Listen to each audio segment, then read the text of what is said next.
अभ्यास योग युक्तेन चेतसा नान्यगामिना परमं पुरुषं दिव्यं याति पार्थानुचिन्तयन् अभ्यास योग युक्तेन चेतसा नान्यगामिना परमं पुरुषं दिव्यं याति पार्थानुचिन्तयन्.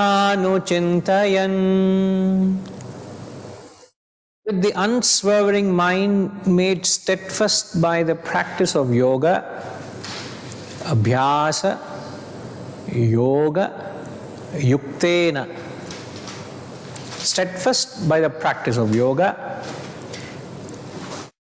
anyagaminam, not going to anywhere else. Anya, other. Gaminam means the goal, where the mind is not going anywhere else. Chetasa, the mind. O Partha, one goes to the Supreme Resplendent Being. So with the unswerving mind made steadfast by the practice of yoga. So, abhyasa. So the word abhyasa is the yoga. What yoga?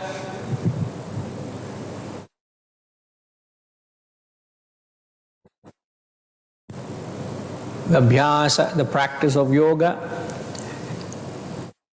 The yoga serves one primary purpose, as I did mention last week. The purpose and primary objective of yoga is to protect your mind, is to insulate your mind from the world. That's the primary objective of yoga. When the mind is not protected, when the mind is not insulated, there are two things that happen to the mind. One is either the world comes to you and distracts you. So there is a pull from the sense objects of the world. The world comes to you. Either way, the mind is distracted and dislodged. So the world comes and distracts you, or the mind itself goes out into the world and gets lost.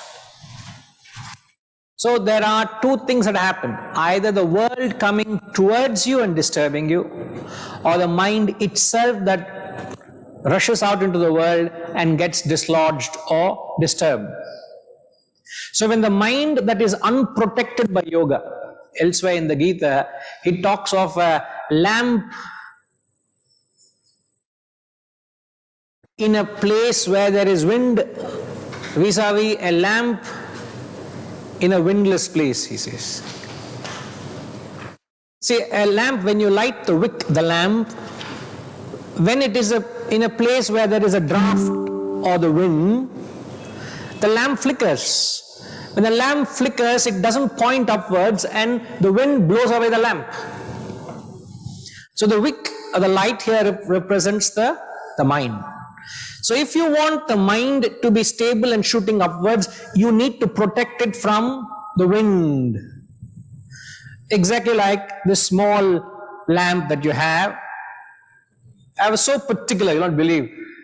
I remember seeing this particular lamp somewhere 4-5 months ago. And from then I said, we should have this lamp here. And you'll not believe the amount of running we did. Rajima was there, Vijay also was there the time we went. After all the running that day, having spent almost 10 hours on the day doing some shopping just before the inauguration, I said, no, we want that particular lamp. We went and got it. And I knew there will be fan, there would be the draft from the aircon. I don't want the lamp to be flickering. So it has to have that glass casing.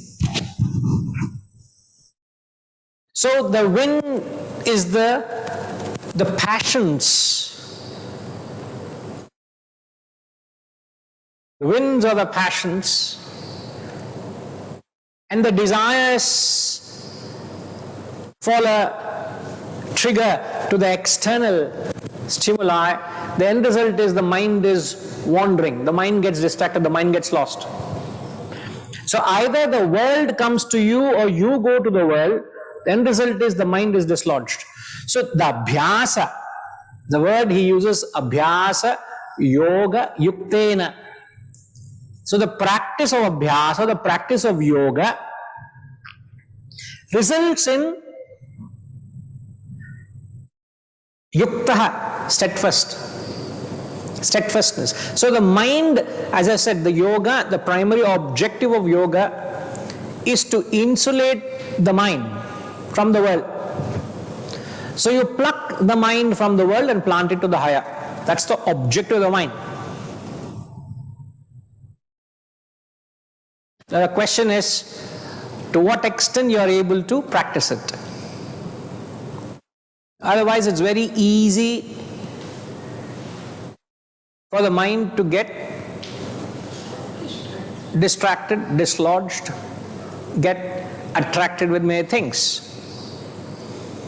So the primary goal is to keep your mind steadfast. Can you tell them to have the chat box also for me here? Open up the chat box.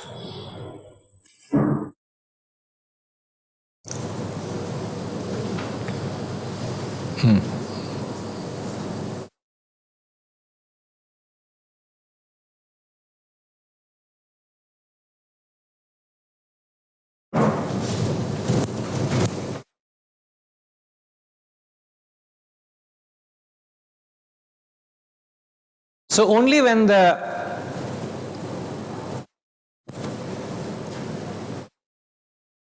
mind is made steadfast. How do you make it steadfast? Ensure it is not disturbed or dislodged by the world. Now, does that, to achieve that, how do we ensure the world doesn't come to you? End of the day, we are saying either the world comes to you or you go to the world. And as you understand, the desires generally are in latent state. Right now, there are no desires that is manifesting, isn't it? No desires, obviously, that are gurgling in your hearts. So all the desires that you have are latent. So what triggers the desires is the external stimuli of the world triggers the inherent latent vasanas or desires. Isn't it? The inherent latent desires and vasanas are triggered by the external stimuli. So in the second chapter, the objective is to protect the mind from the world. But how do you achieve that? That is the goal. How do you get to that goal? The second chapter, there is a advice given to us. How do you operate? How do you conduct yourself in the world? He says, Yada samharate chayam kurmonganiva sarvashaha. Indriyani indriyartebhyaha tasya prajna pratishtita. Whose wisdom is established? His wisdom is established. Who, like a tortoise, draws its limbs from all sides, he withdraws his senses from sense objects. So he's telling us how to live in the world, how to lead a yogic life. A yogic life is to live a life like a tortoise. We can't cut the world out completely, because imagine if I blindfold myself, what happens? Jashima, what happens if I don't want to be blinded permanently, but I can blindfold myself, isn't it? If I blindfold myself, what would happen?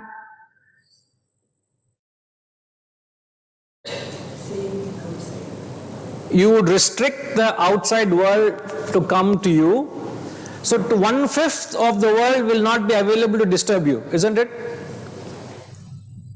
Right? Let's say I plug in my ears. Another 1/5 of the world will stop coming and distracting you. Where would it come down to a practicality? Is it possible to plaster myself and cut out the taste? Is it possible to deprive myself of touch, of smell? I cannot. So therefore we are left with no choice that to go about in the world, to go about freely moving. But how do you move? You go about freely moving, but you move like a tortoise, he says.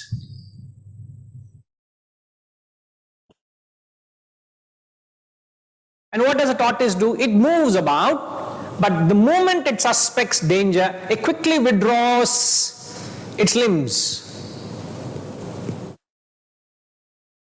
Just like a tortoise withdraws its limbs when there is danger, a man who withdraws his senses from sense objects, when he suspects that it would dislodge him of the self, when he withdraws, such a person, he says, tasya prajna pratishtita, his wisdom is established.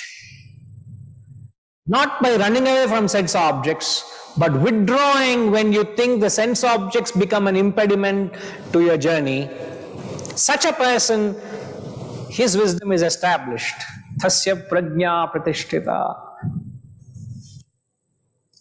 This is the abhyasa you and I have to do. Going about freely doing what? Your karyam karma. Whatever your obligatory duties are, you go about doing. But while you do so, ensure your senses do not fall a prey to the sense objects. That's how you measure wisdom, he says. Now, in the same line of thought, my question, I would like to first engage people who are online. I'll ask Annapurnama the question. Annapurnama, the question is, how do you think one gains strength vis-a-vis how does one lose their strength?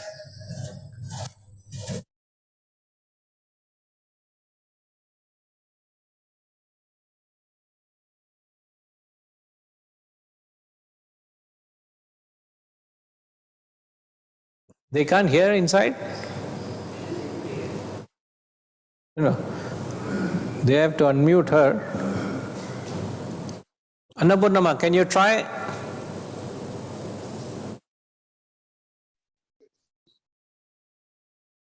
Hari Om Guruji. Hari Om. Can you repeat the question?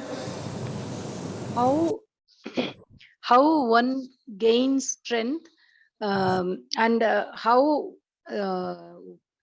one doesn't gain strength. Or lose his strength. Lose strength.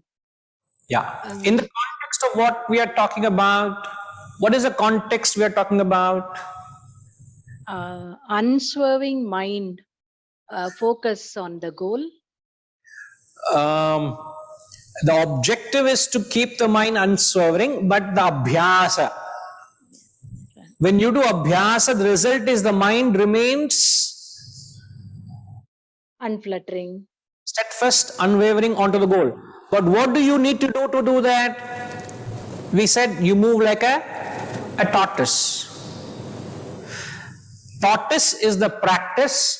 The goal is mind becomes unswerving on the goal. Correct? One is the cause, other is the effect. Are you following, sir?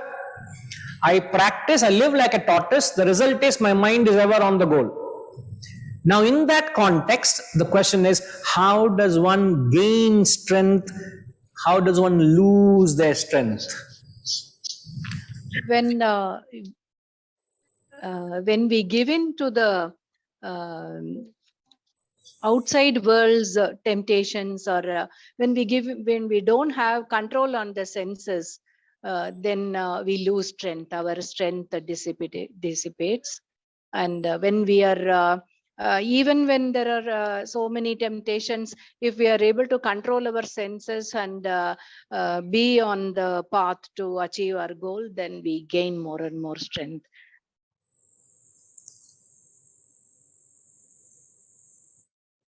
Like I was just referring, I remembered in chapter 6, and in verse 19, you had dealt with how the Acharya, you had explained, Guruji. Can I take few minutes just reading it out? Yes, please. Acharya explains how a controlled mind cooperates with the yogi. A flame represents the mind. The wind represents various desires. More desires, more agitation.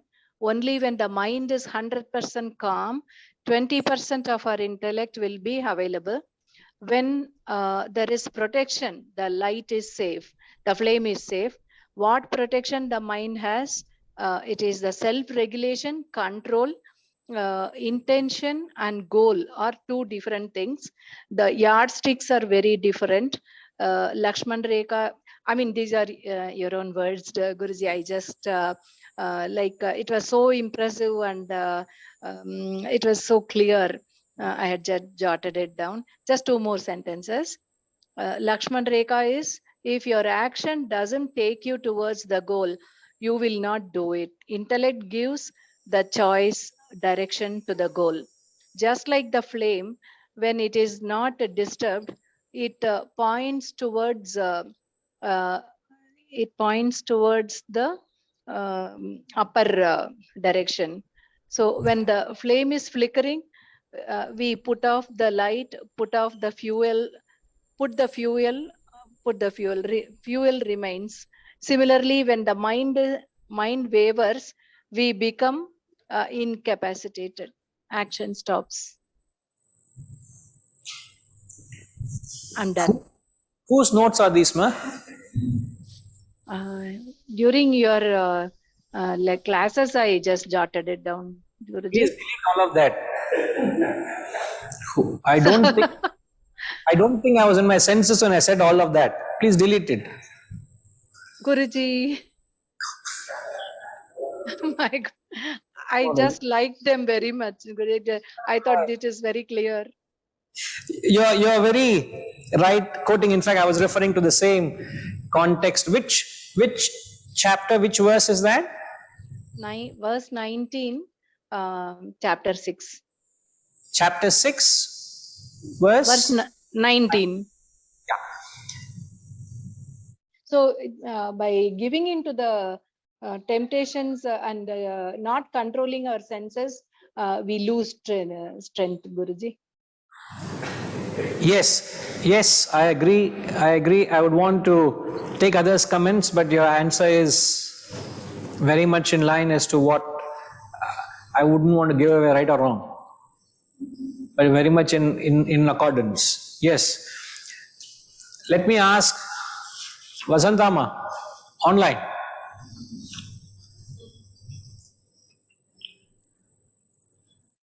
Question is, how does one gain or lose strength?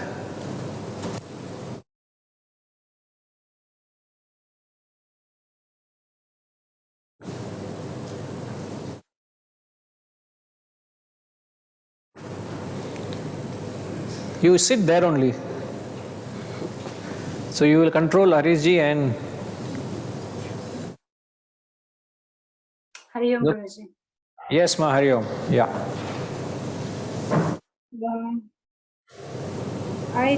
I kind of agree with Annapurnama that the strength can further be built if we are able to not get disturbed by our senses to objects. And one of the things that you mentioned, Datri, also is that how do you make your mind steadfast? The preparation you mentioned was about karma yoga, bhakti yoga, and dhyana yoga. So knowledge. So basically, one of the things in my understanding is to make the mind more strengthened, not to lose strength, is basically to focus on the goal and the objectives by withdrawing as much as we can from external things that are actually dislodging our current focus.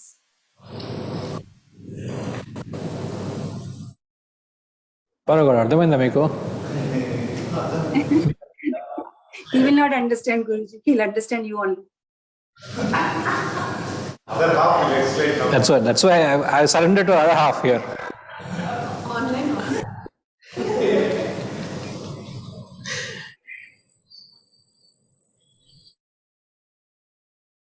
Okay.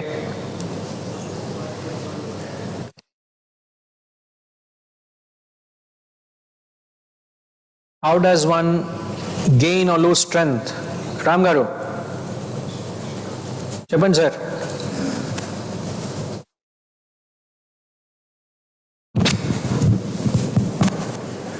Hari Om Guruji. I think Annapurnama has really given all the answers, but I can only say that the more control you have internally, you will have more strength. The more control you give to outside things, you will lose control. You will lose strength. That's what I can say very briefly. So the more control you have over your senses, your mind, over yourself, you gain strength, you generate strength. Yeah. The more you lose control, The more you are dependent on external stimuli for your pleasure or pain or whatever it is, the less is your strength. you lose your strength, you lose your potential. So in the technical terms, sense control or sense withdrawal, self-control or self-withdrawal. Sense control or sense withdrawal, self-control or self-withdrawal. This you gain strength by withdrawal.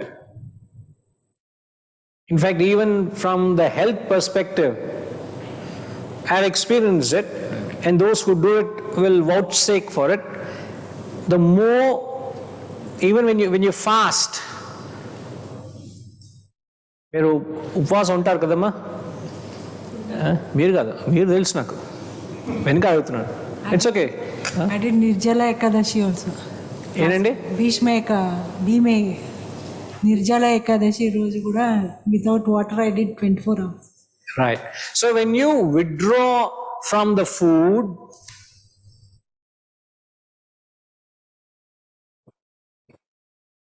as many people think you will get tired. In fact, you don't get tired. We get focused. In fact, you get more focus. In fact, your body gains vitality. Body gains energy, isn't it, ma? It detoxes. You gain actually energy and vitality. But the same thing, a person, let's say, as much possibly keeps indulging in the senses. Every possible sense object he indulges. He becomes tamasic. You lose your energy, you lose your vitality. You can experiment it. Aparagaru, don't look at me, stare at me like that. He's staring at me, what are you talking? This is not science. Because Aparo is a very scientific man. I can see the sense. Right, sir. You can stare me from the side, not straight into eyes. So, if you are able to practice withdrawal, self-control, you gain energy. I'm putting it from a physical perspective. Now, you put it at the mental level. Mental level conserving energy, as you understand, is known as tapas. Sanjay, you know the definition, isn't it? The capacity to conserve your mental energy. When you conserve your mental energy, exactly like you would conserve your physical energy by withdrawing from sense objects. Same way, mentally, if you conserve your energy, what happens? Withdrawing, you're conserving dissipation, you gain immense steadfastness. The result is steadfastness. So once you done enough abhyasa by not losing your mental energies, then comes second half. Then you start practicing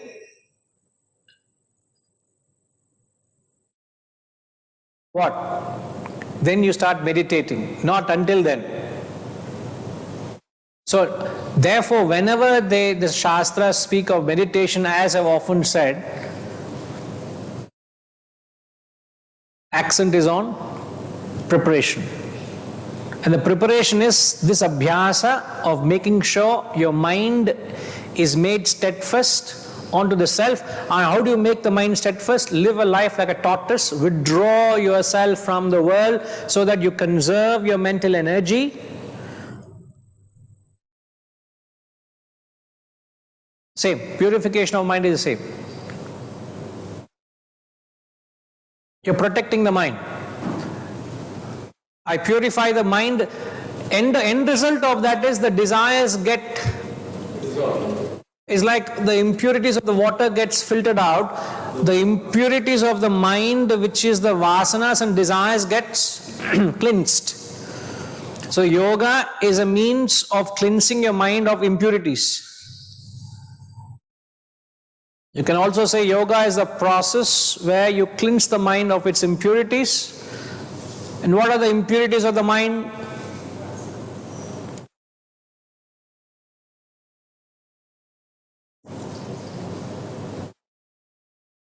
The impurities of the mind are? Mind itself is a product of vasana. Your likes and dislikes. What else are the impurities of the mind? Ushama, what are the impurities? Desires. Yes, the impurities of the mind are the desires, and whenever we say desires, the connotation is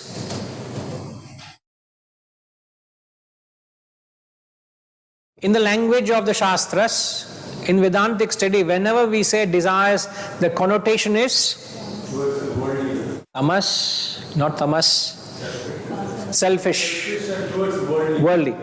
Desires always have a connotation that it is worldly and selfish, samsara. So the mind is cleansed of your selfishness, of your ragadvesha, likes and dislikes. What else? Your mind is cleansed of the various emotions that arise out of the desires. Because if there is no desire, there is no emotion. Your mind is cleansed of the arrogating tendency, which is the ego. Attachment, entanglement, Attachments, desire, all of that. anger. Emotions are a product of desire. Ego is a product of desire. Attachment is a product of desire. Lust is again the form of a desire only. What is it? It's another desire. An obsessive desire is lust. Greed also is a modification of desire. Ellame comes from desire, you know. Anger also is desire.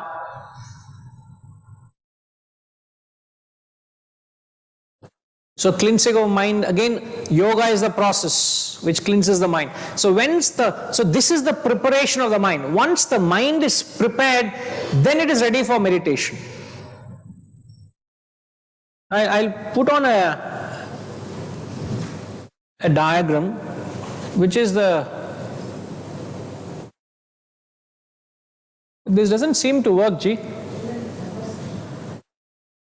The white one or red one?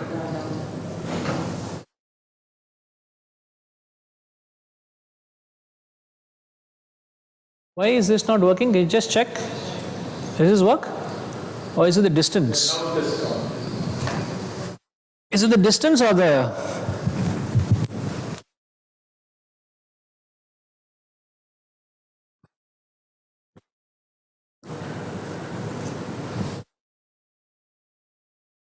What do I do? X, huh?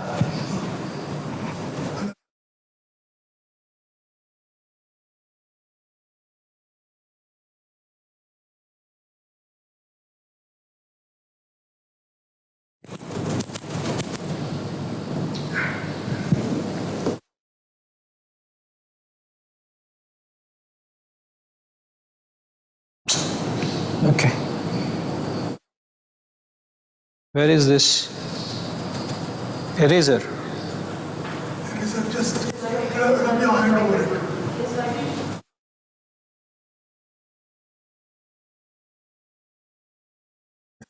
So there are more. Hang up.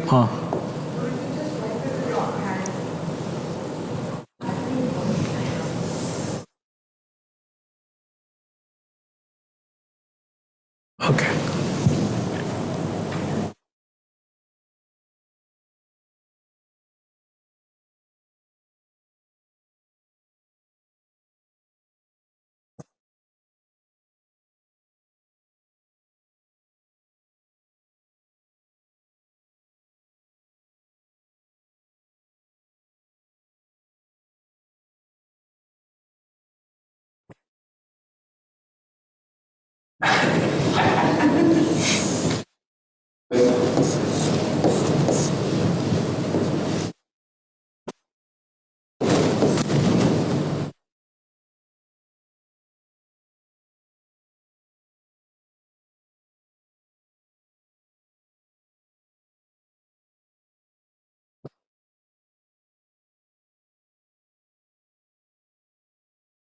No, no.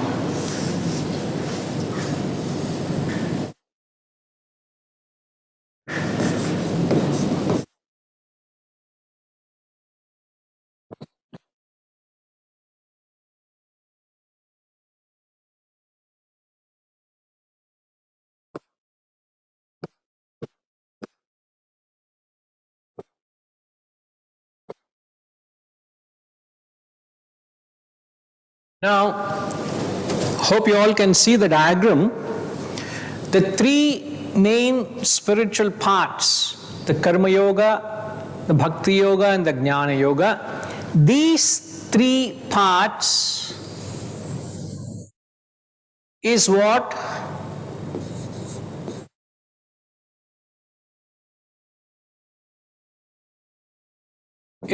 the text is saying. Abhyasa. Abhyasa means practice, which we spoke about, example of a tortoise. So when you perform karma, bhakti, jnanam, which is the abhyasa, which prepares the mind for a state, steadfastness you attain, but you come to a state what is known as uparati. And what is uparati?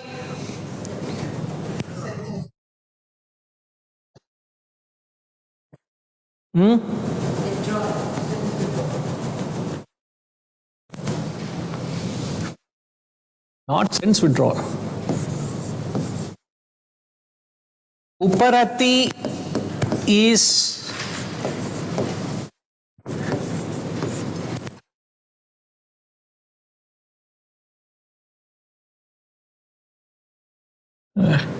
we need to, there is that.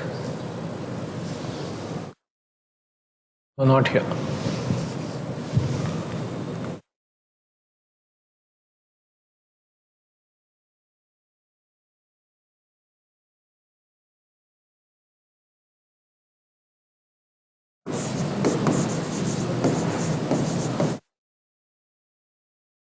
A state where you're mentally withdrawn from the world is uparati. This is a state where the mind is cleansed, sir. Cleansed is a state, mental uparati is a state where 80% of your vasanas are destroyed.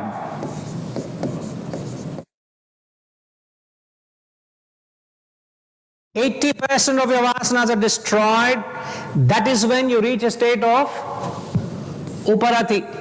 And how do you cleanse the 80% of your vasanas, Ramji? How do you cleanse it? Vijay, it's okay. Tapas yoga, which is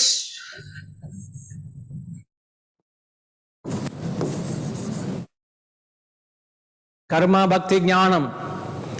So 80% of your spiritual sadhana is spent on karma bhakti jnanam, cleansing your mind. And how do you know you cleanse the mind? Uparati. Uparati is a state where your mind doesn't even go to the world, there is no interest in the world. You may give it the most glittering part of the world, the glittering part of the world doesn't interest you. Mentally withdrawn. You have opportunity, you have possibility, but you're not interested. You can be the marketplace, but there's no interest.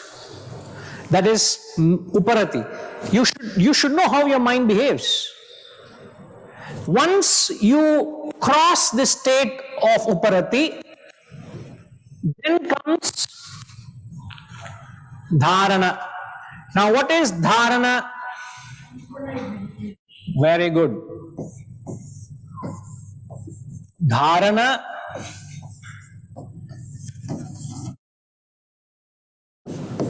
open-eyed meditation.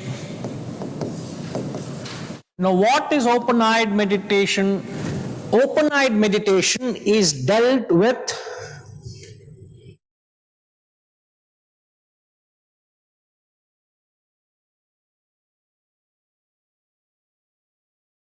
the balance 18% vasanas. 80% vasanas are already exhausted. So what you're left 20%. So 18% of your, I'm just being arbitrary here, 18% of your vasanas, in fact you can put 10% also, 90% is taking care of uparati, then the balance 10 to 15%, 18% is open-eyed meditation. Open-eyed literally means you're open-eyed. Ama. Huh? Correct. You're open-eyed to the world, you're open to the world, you're shut. It is like open inside but shut to the world. நான் சொல்ல போறேன், சும்மா இருப்பா நீங்க. நான் literally சொல்ல போறேன். ரமணாஜி அப்படி சொன்னாரு, நான் டைரக்ட் சொல்ல போறேன். Correct, sir. So you are, when you are doing open-eyed meditation, you are still, remember, you are still in action. You are performing action. But the only objective you're performing action is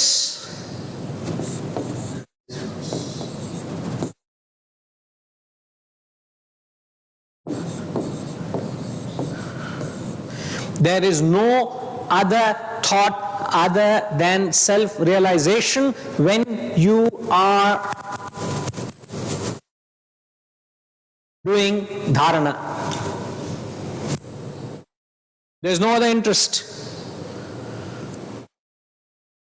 Now go back. Karma bhakti jnanam, uparati, mentally withdrawn from the world. Dharana, then you do. You have very few percentage of vasanas. You only do whatever you're doing is only for self-realization. And then come to a state where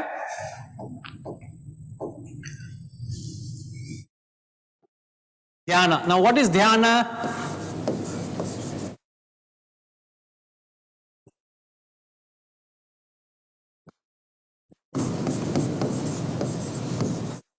Closed, I'm separating it, differentiating it so that you don't mistake it.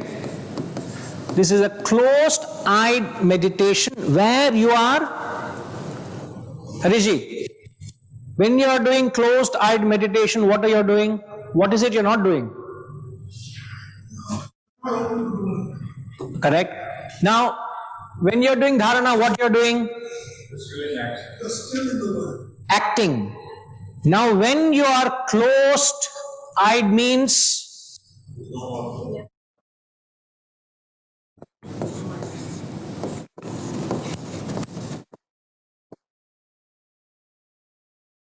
No physical action. You are seated at a place. There is no movement. Just you are by yourself, all within yourself. And this is dealt with when do you do meditation?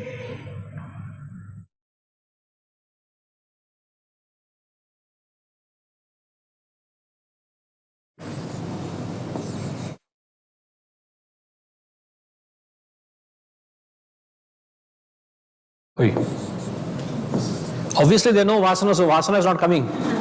Correct. Isn't it? Even the board also is cooperating, Ramji. Correct, Randy? There are only 2 to 5% of vasanas left.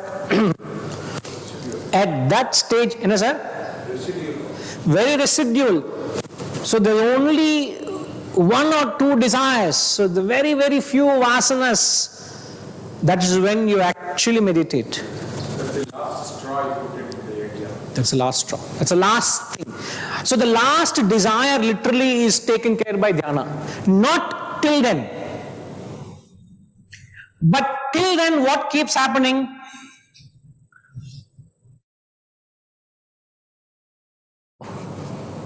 What is happening until you start meditating? Sanjay, can somebody unmute Sanjay? Sorry, Ajay, slow, no problem. Until you reach that state where you can sit and meditate, what is happening to the mind? Pramada. Until we can reach that state where we can sit and meditate, the mind is distracted on worldly things. So it's not able to focus. It's not set on the objective.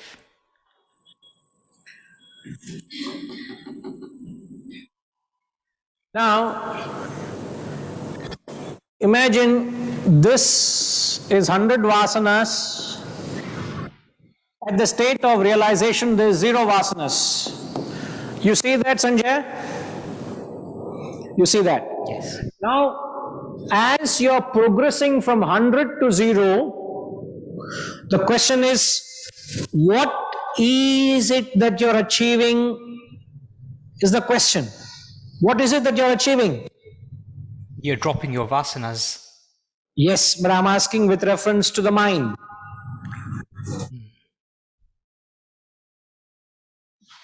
You are actually sitting and meditating only in dhyana. You are not meditating till then. But nobody listens to these gurus. People are doing what they want to do. That never mind.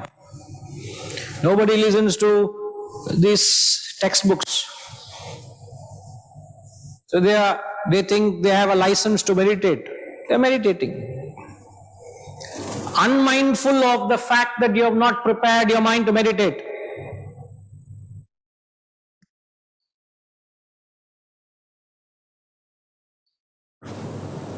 So the point is, as you evolve from this end to that, what keeps happening is your mind starts becoming meditative. And I'm drawing a difference between the two. There's a difference between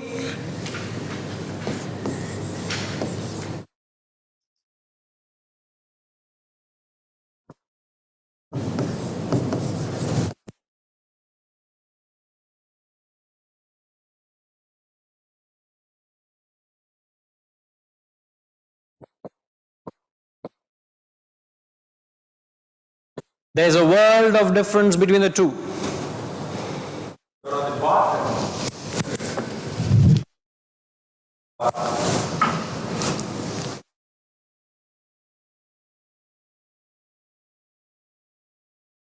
One minute, sir. Sanjay, are you following? What I was saying is, because you can, being meditative means what? Your mind is more mature, your mind is more stable, your mind is more. Can you give me the other remote? There's no battery, isn't it? It is the one which is okay.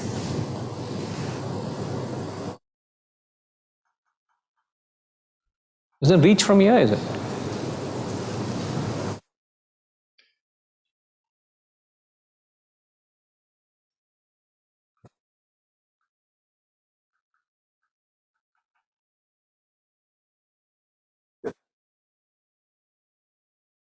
So in fact, earlier when Jayashrima was, I think when she said, I don't know whether you noted it, the more the desires, the more agitated the mind is. This is a thumb rule you must keep in mind.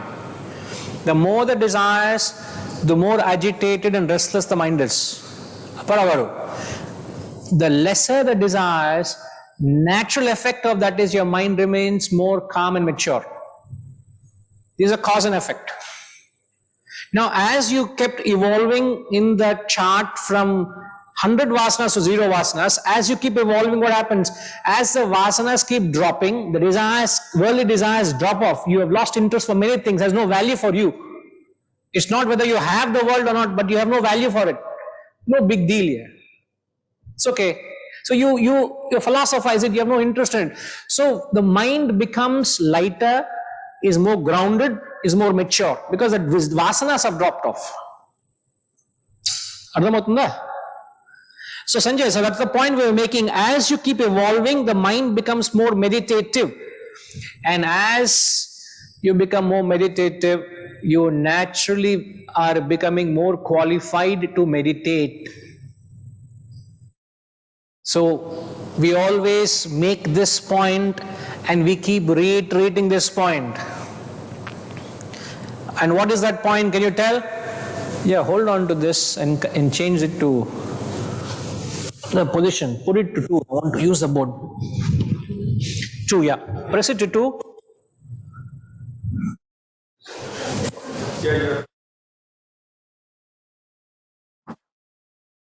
The most important point people fail to realize is this.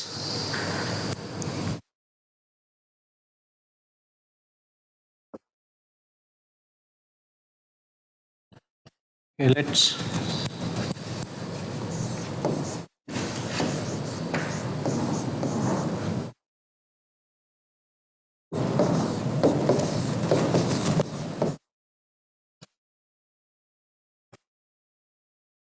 Meditation is the effect. Meditation is never the cause of your growth. People today are practicing meditation as a spiritual practice. Meditation is not to be practiced as spiritual practice because meditation is not a cause. Meditation is an effect. What is the cause? Cause is you become meditative. When you have, and what's the cause of meditativeness? Abhyasa. So as the Shastras are laying accent on not meditation, the accent is on Abhyasa. Abhyasa is Karma Bhakti Jnanam, the yoga. Once you do that, your mind becomes meditative, you start meditating naturally. So you must remember meditation is an effect. And meditation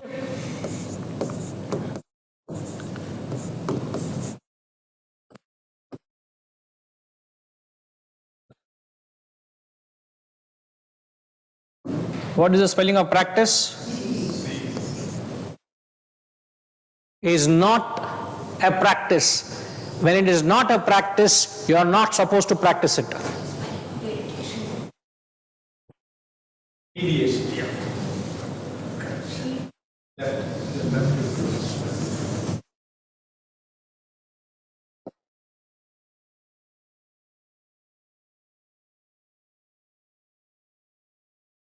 Meditation is not a practice. Please write it down. Please contemplate on it. Please try to understand what these masters are saying, why these masters are saying it. People are practicing thinking it's a practice, and the argument masters give is, I know it is not easy to master the mind, therefore practice it. You should not try to mend something which cannot be mended. Respect the mind. How can a mind which is loaded with desires, vasanas, attachments, likes and dislikes, meditate, you tell me. And you're forcing the mind to do something which is not its svabhava. Would it not be ruptured and broken? Would it not do damage to the mind? But a mind which is worthy of meditating, you don't have to tell to meditate, it will automatically meditate. So why are you forcing the mind to meditate? There is a fundamental difference in the gurus of the modern era and the gurus who have advocated meditation. They never ever advocate meditation. They never tell us to meditate because it's not something you can practice it. So therefore, remember, it is not a practice. Being meditating is a practice. It's a state you reach. It's a state which, see, it's like going off sleep.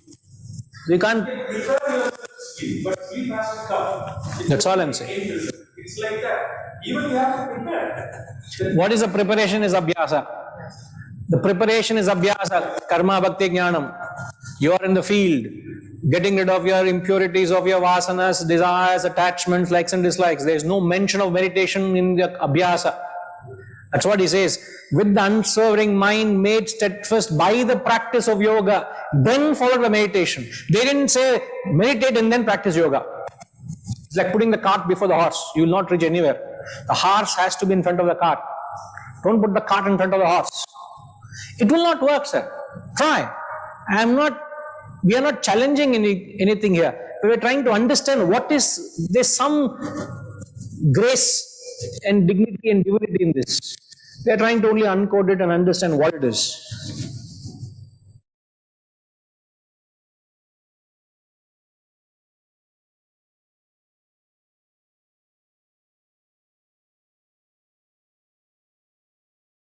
No, మెల్లగా చేస్తే అన్నీ వస్తుంది.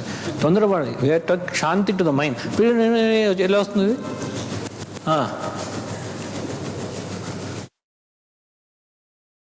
Supposing we choose a part of the day, I'm saying hypothetically, choose a part of the day, insulate yourself from the external disturbances, and you sit in you make your mind meditative and then meditate. Is that a part of an abhyasa to train your mind to become meditative?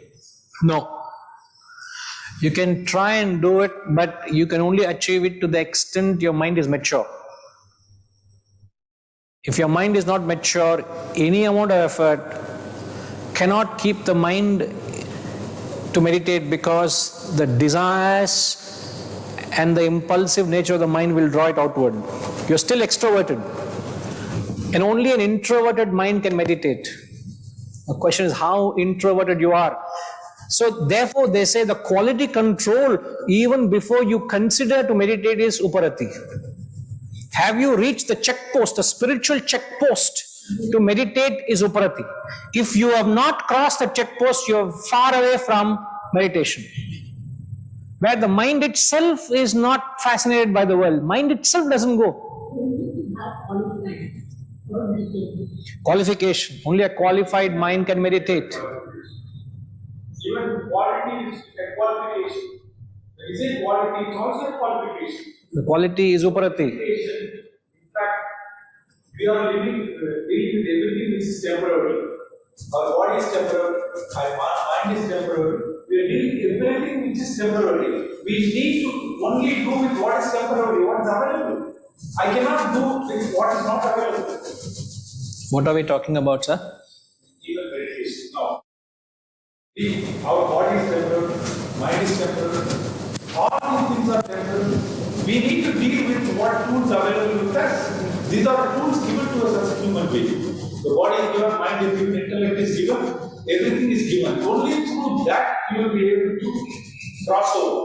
So using these tools, only you can get over.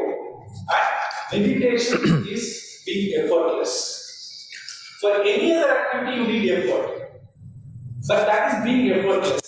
There is no mind state. And anything is only by practice. It cannot just come out. Understanding. Practice, understanding, awareness. Yoga is nothing but awareness. Raising that awareness is what you want to. Getting that being in the state of meditating, that's only meditation. which is the last 20% of your spiritual journey. Please, I would. See, even enlightenment doesn't come just like that. You need to be in the path to get enlightened. Oh, understood. You need to eat food to fill your stomach. I'm saying 20% of your last, if your capacity of your stomach is this much, 100%, you have to start eating first, and then you come to a point where you say, Santushta, thank you very much. But then somebody will give you ice cream, one scoop. Ah, okay, ice cream, there's little space for ice cream. There's space, Santushta you are. But still there's some space. So the last leg of that which will fill your stomach, a point will come, sir, oh no, vanda, sir. Enough, sir, I'll vomiting. That is realization. Then you can't eat anymore. So what I'm saying, if you can compare that saturation, the later half of your contentment is meditation. The first level you will have the appetizers, you'll have the soup, you'll have the starters, you'll have the main course, you'll go for second round of main course, you still have space. All that is the sadhana. The last bit of your spiritual journey, we are only placing it in the right place. We are not against the practice of meditation. You practice it, you pay the consequences if you are not ready for it. Please understand that. But if you are ready for it, it will give you moksha. Otherwise, it will ask for trouble. You're asking for trouble. There is more danger in meditating. An ill-prepared mind, if it's forced into meditation, can cause more damage. There's a caution we are saying. There's a caution.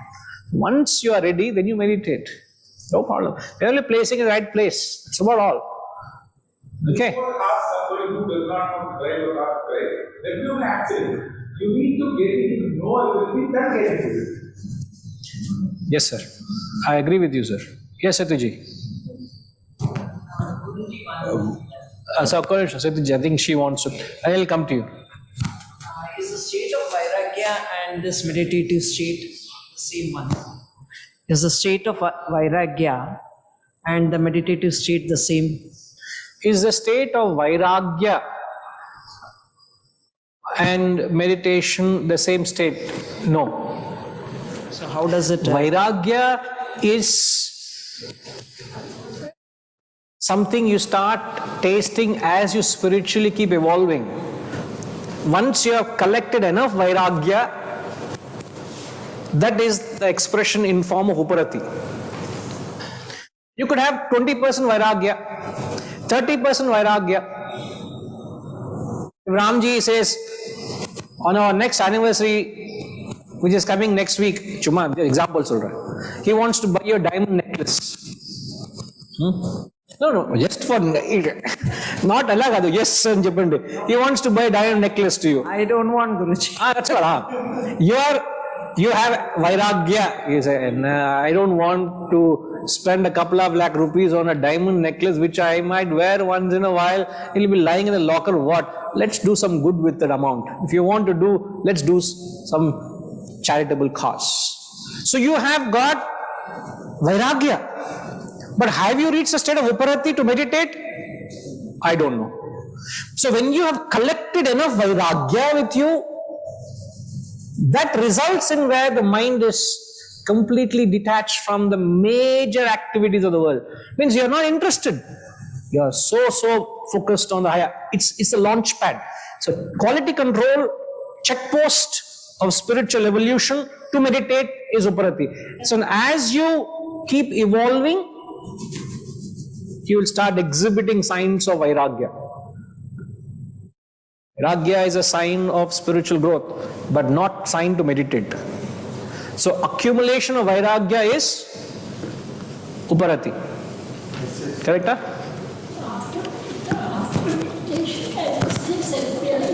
Yes. So in the first diagram, as we said, the culmination after meditation is the Om. So that's the point where you actually merge with the self. You realize the self. That is moksha. Okay? Please wait. Setuji wants to clarify something. Yes. Guruji, maybe this Is word... it on, sir?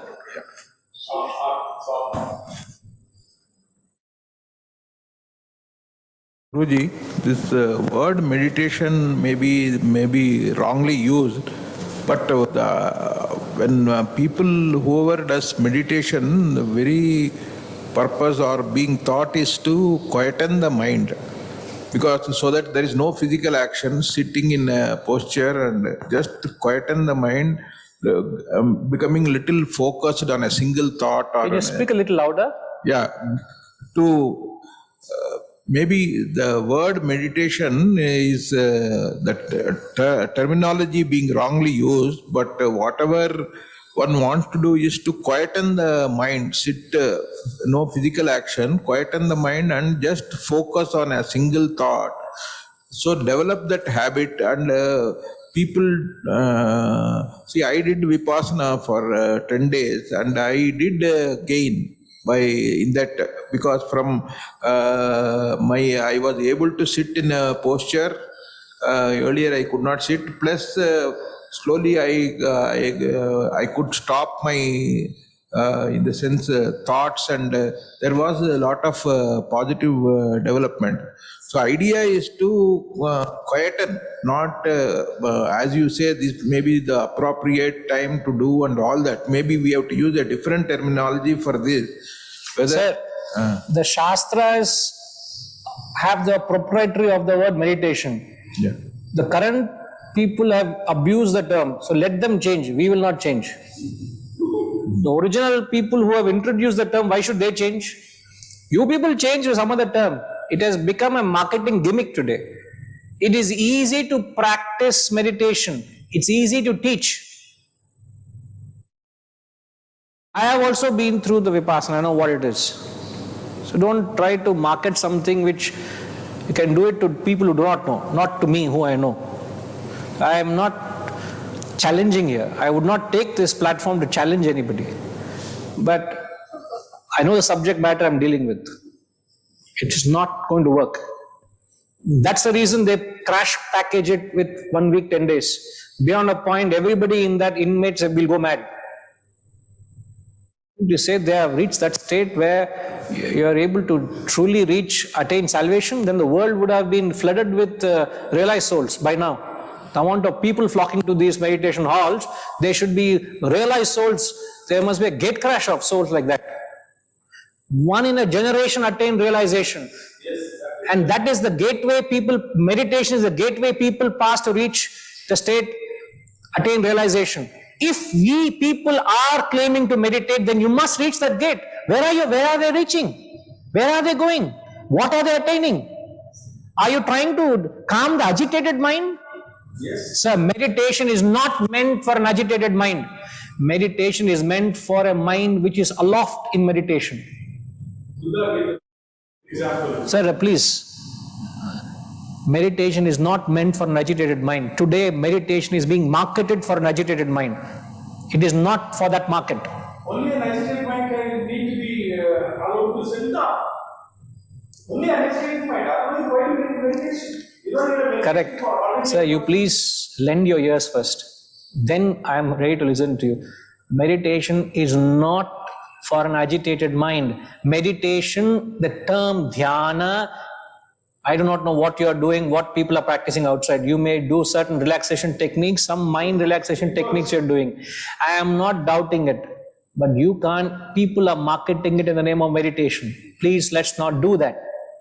I have a world against me when I say that, and I'm happy to stand and uphold it.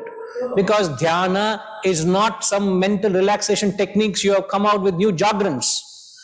These are new jargons. Tell me the textbooks which endorse those current jargons which are being marketed, which are being practiced, which have a market, which have a following. None of these, you mean to say these masters did not know all that? Please, sir. Meditation is not meant for an agitated mind. Only a mind which is calm can meditate. In order to keep your mind calm, you need to offload your mind of its desires and vasanas. To the extent you have offloaded, to that extent only your mind becomes meditative, and only a mind which is meditative can meditate. A selfish and agitated mind cannot meditate. Agitation is because of your selfishness. A selfish mind cannot meditate. So what are we talking? The logic and reason must prevail. I am only trying to establish cause and effect here. And agitation is because of my selfishness. Now how can I meditate? A selfish mind, can it meditate? Tell me. Cleanse your mind of your selfishness. What is the solution for agitated mind? Do karma. Do unselfish work. Purify your mind of its impurities. Then make it worthy of meditating. It all comes at a point, sir. It doesn't, everything has a place. I'm only trying to tell it has a time and a place. Let's not bypass these great paths. Energy for doing unselfish work. Sorry, sir? Use current people are practicing meditation. What you say is don't waste time on that. Use it for unselfish work, doing for karma and that time. No, I am not. You can use your time in whatever way you want. I'm only saying the accent is on making yourself worthy of meditating someday. That's always. No. In other words, it is not going to give us any benefit. It is a dissipation of energy. In other words, because dissipation of time and energy. Yeah. So better to use it for bhakti, karma. It is to use your physical body, mind and intellect for the right purposes. Cleanse your desires through karma, which is unselfish work. Cleanse your mind through bhakti, devotion.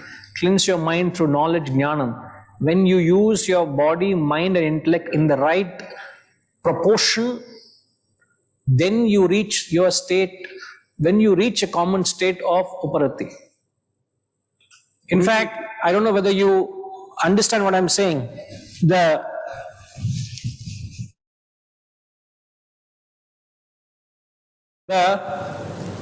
path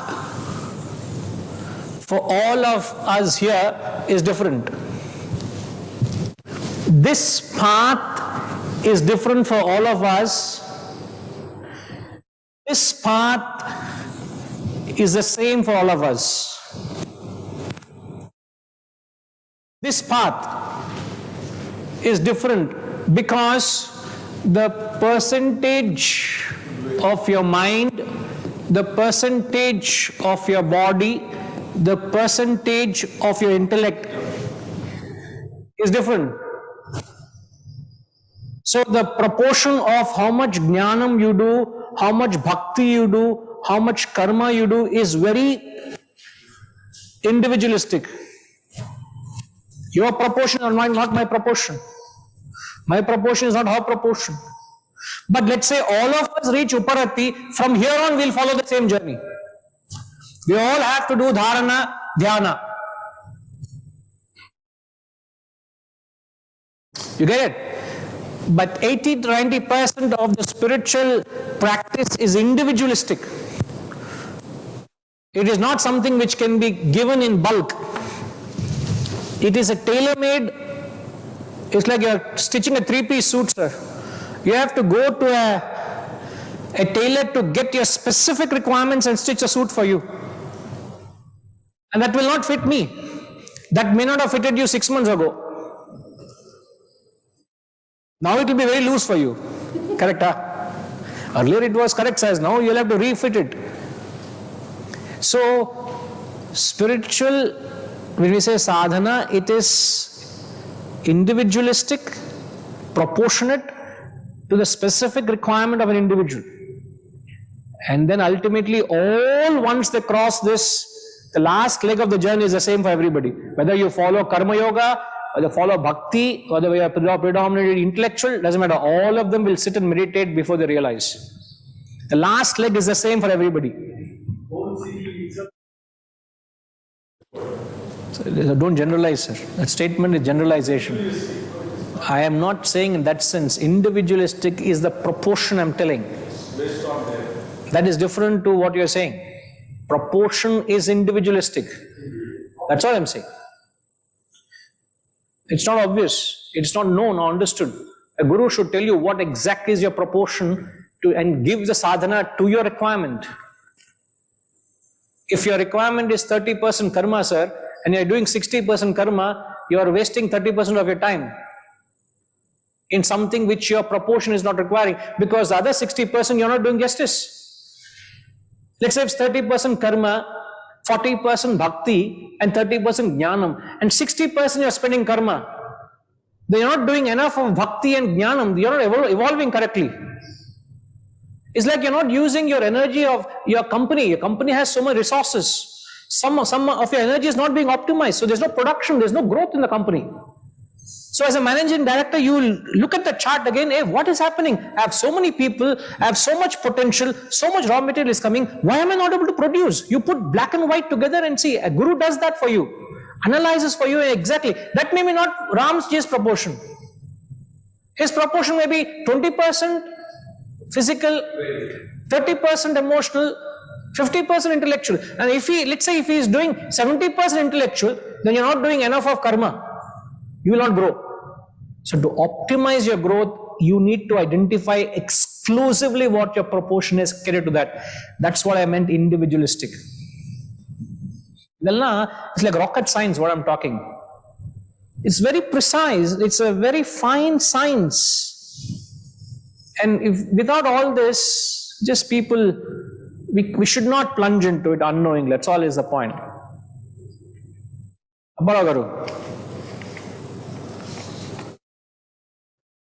Guruji, what is japa? Japa is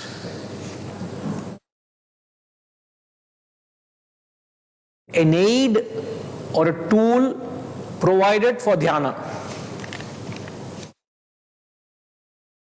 Japa is not meditation. Japa is an aid or a tool provided for dhyanam. So, japa, when we talk about, does it come under bhakti? No. Japa is, again, as I said, a tool. It's like a prop. Japa is, you're given a japa mala, where it has 108 beads with the meru at the end. So when you keep rotating each bead, you use the aid of the japamala to meditate. So what you're doing, you are synchronizing the turning of the bead to the chant of the mind. So the mind is chanting the mantra Om. So when you chant the mantra Om, you turn the bead. Om. Om. Home. Suddenly, till now I am saying Om, Om, Om, Om. Suddenly Om has come. Suddenly Vasanta has come into your head. Oh, suddenly why I am thinking of Om? Then when Om comes into your head, when in between Om, there must be a jerk. So the jerk will alert the lack of awareness you have over the mind. So it's an aid to meditate. So when your mind goes off focus, you'll feel a jerk. The rotation of the bead stops because it's synchronized. It is just a prop. In fact, people use japa in the initial stages of dhyana. The later stages of dhyana, they don't use any tool. They just sit quiet with their eyes closed. You're lost. You don't need any tool, nothing. You don't need any gadget to keep your mind focused. You're just so settled in the self. You don't need anything else.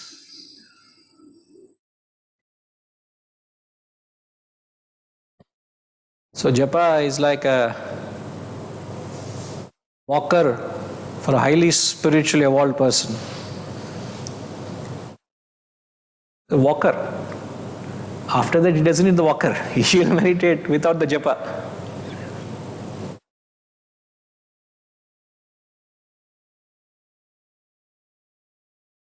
See, the accent and the effort is to not to misunderstand what these people are saying. So please spare a thought.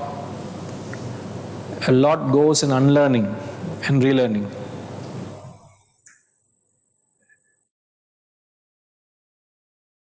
Yes, sir, Setuji.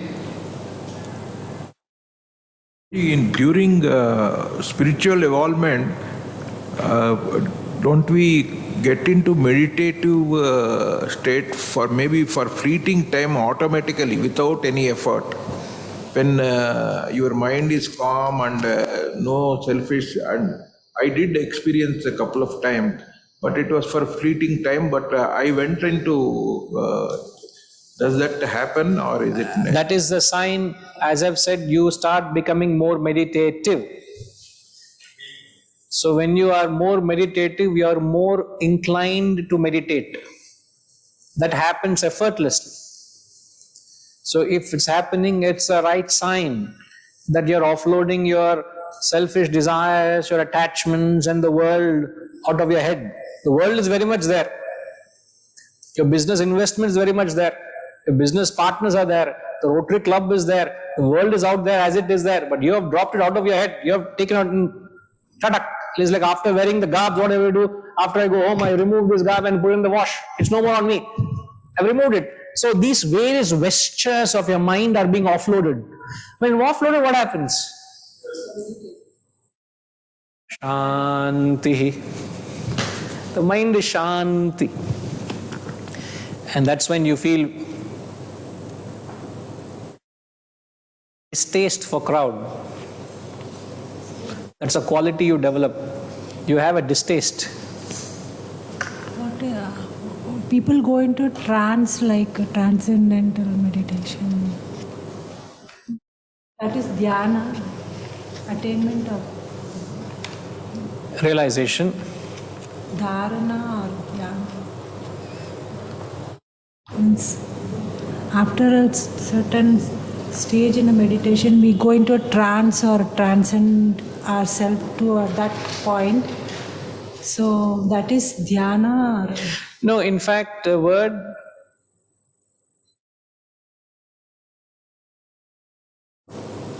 trance, how did we define trance?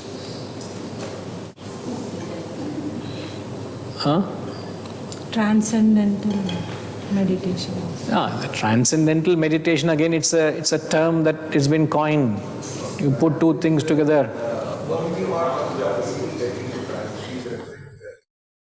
Are you referring to the experience in bhakti? Actually, I used to meditate in Maharishi Mahesh Yogi, transcendental meditation. So I used to go to that level of that trance. When your mind is at peace, then I didn't get that. Then you have reached the transcendental state. When I was in college. Oh, that means you attained the transcendental state long time ago. Then we have a realized soul amongst us. Not that much, okay, partially. After marriage, everything is Everything is gone. Thanks to marriage, everything is gone. Right. No, it's good. Not having time for meditation is a blessing. I would say that. Other gurus will say, what are you doing? You should give time for meditation, but this guru will not say that. I'll congratulate you if you say, I have no time to meditate. Please, good. That means the vasanas in her are manifesting, no? You can't be a hypocrite. You can't suppress it. Just, you are a man of action, you are a woman of action. Go and live an active life. Why to put on an act and say, I want to meditate and lock yourself in a room? Sir, in my own spiritual journey, I've seen people go mad meditating. They've gone mad. We're talking 10 days. That fellow was meditating in his room for 1.5 years, sir. We didn't know. A sane person, in 1 year, over a year's time, he gone completely mad. 2 people were sent, one to handle him, other to handle his baggage, to be sent back home. Because he did not follow what was being prescribed in the campus. He was silently meditating in the room. He was not supposed to do. There's a clear letter from the Guru supporting it, why this man has what happened to him. 2 people handed over to the family and come back. We are not responsible. He did not follow what was supposed, and he confessed. It is confession signature. Yes, I did all this. Therefore, he's reached the state. So it's not a joke. 1 week, 10 days you do. 1 year I lock you up in your room, taking away your phone and connectivity from the world, and say meditate. It'll come out as mental caricatures. It's not a joke. It's not easy, sir. Please let's not ridicule this practice. So, I would recommend you not to do it. So, but many things are being promoted in the name of meditation, but it is only a really spiritually elevated mind can truly get into it. Otherwise, it is trying to get away from the din and roar of your marketplace. You go into a quiet place and sit quiet for a while, that's about all, but it doesn't really, you can't sustain it beyond the classroom. It's only, it has a charm as long as you are there, but the moment you come out of it, it loses its charm. It's only vicarious influence, it doesn't have a direct influence in a transformation. And I can speak for the next 1 hour on the term vicarious. I will not get into that. I think we have just gone a little beyond the scope of the time we have. I will come back. Hariji, it is not trance. As we said that, okay? We'll come back.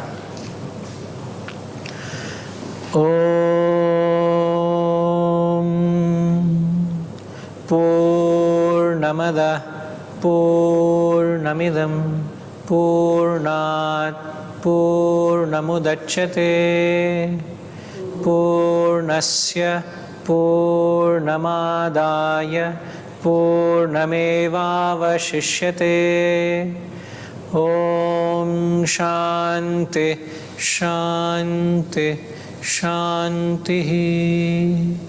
Harihi Om. Shri Gurubhyo Namaha. Harihi Om.